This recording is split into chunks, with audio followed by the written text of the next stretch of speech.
कोलकाता एक शहर जहां एक तरफ चल रही हैं ईडी की फाइलें तो दूसरी तरफ चल रहा है आईपैक का वॉर रूम। इन दोनों के बीच में खड़ी है एक औरत जो ना झुकती है ना डरती है। नाम है ममता बनर्जी। सवाल ये नहीं है कि ईडी किसे पकड़ रही है, सवाल ये है कि क्या असली निशाना ममता बनर्जी हैं या फिर वो रणनीति जिसने दिल्ली की सत्ता को बंगाल में घुसने का मौका नहीं दे रही। हर ईंट का जवाब पत्थर से दिया जा रहा है। ये कहानी है सत्ता बनाम सिस्टम की, एजेंसी बनाम रणनीति की और दिल्ली बनाम बंगाल की। आज के इस वीडियो में हम आपको वो कहानी बताएंगे जो फाइलों में नहीं पॉलिटिकल वॉर रूम में लिखी जा रही है। ईडी, ममता और आईपैक ये सिर्फ नाम नहीं, ये भारत की राजनीतिक किरदार हैं जिसका आज हम विश्लेषण करने वाले हैं। नमस्कार, आप देख रहे हैं लोकल लेंस और मैं हूं आपके साथ राहुल तिवारी। तो सबसे पहले हम जानते हैं कि आईपैक क्या है और ममता बनर्जी इसको लेकर क्यों बवाल मचा रही हैं। आईपैक, जिसका फुल फॉर्म है इंडियन पॉलिटिकल एक्शन कमेटी, जो देश की सबसे बड़ी पॉलिटिकल स्ट्रेटेजी कंपनी मानी जाती है। इस कंपनी को ममता बनर्जी ने बंगाल चुनाव के लिए हायर किया है, जो ममता बनर्जी के लिए चुनावी रणनीति बनाती है, डेटा एनालिसिस करती है, नैरेटिव सेट करती है, सोशल मीडिया वॉर करती है, ग्राउंड मैनेजमेंट करती है। ममता बनर्जी ने इस कंपनी को 2020-21 में बंगाल चुनाव के दौरान हायर किया था। तब से लेकर अब तक ये कंपनी ममता बनर्जी के लिए काम करती रही है। अब यहीं से कहानी का सबसे अहम मोड़ शुरू होता है। 2021 बंगाल चुनाव और आईपैक की मास्टर स्ट्रेटजी। जब बीजेपी पूरी ताकत से बंगाल में उतरी तब आईपैक ने एक साफ रणनीति बनाई। बंगाल बनाम बाहरी का नैरेटिव सेट किया और मोदी और शाह को बाहरी बताया तो ममता बनर्जी को बंगाल की बेटी, और चुनाव के लिए स्लोगन दिया, खेला होबे। ये सिर्फ नारा नहीं, पूरे साइकोलॉजिकल युद्ध था जो बूथ लेवल मैनेजमेंट संभाल रही थी, डेटा बेस्ड सीट चयन कर रही थी और सबसे ज्यादा फोकस बीजेपी के मजबूत इलाकों पर था। नतीजा ये हुआ कि नरेंद्र मोदी की आंधी बंगाल में रुक गई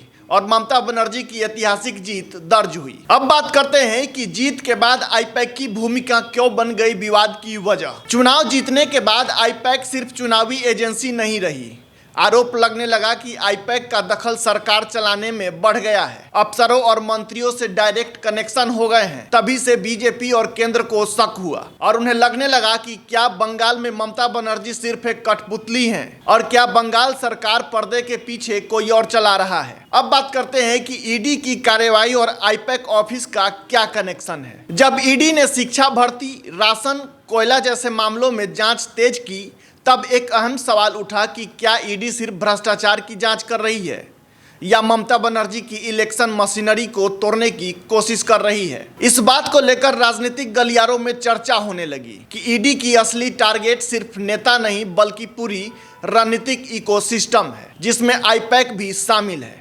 और इसी वजह से ईडी ने आईपैक के ऑफिस में छापेमारी की जहां ममता बनर्जी डायरेक्ट दखलंदाजी करने पहुंच गईं। आईपैक पर सीधे कोई बड़ा ईडी का केस नहीं चला, लेकिन बीजेपी नेताओं ने कई बार मांग की कि आईपैक की भूमिका की जांच होनी चाहिए, क्योंकि चुनावी फंड, डेटा, माइक्रो मैनेजमेंट ये सब ग्रे एरिया में आता है। इससे नैरेटिव बना कि ईडी की तलवार सिर्फ नेताओं पर नहीं बल्कि आईपैक पर भी लटक रही है। और यही वजह है कि ममता बनर्जी ने इस तरह का आक्रामक रुख अपनाया। ममता बनर्जी ये लगातार कहती आ रही हैं कि ईडी, सीबीआई को बीजेपी ने हथियार बना लिया है। जब ईडी पश्चिम बंगाल में लगातार एक्शन मोड में आई तब आईपैक ने ममता बनर्जी को सलाह दी कि आप खुद को पीड़ित के रूप में पेश करें, लोगों को बताएं कि संघीय ढांचा खतरे में है, इसे बंगाल की अस्मिता का मुद्दा बनाएं। और यही कारण है कि ईडी की हर कार्रवाई को बंगाल पर हमला बताया गया। ममता बनर्जी हमेशा सड़कों पर उतरती रहीं। राजनीतिक जानकारों के मुताबिक ईडी यह कार्रवाई इसलिए कर रही है ताकि आईपैक के रणनीति को तोड़ा जा सके,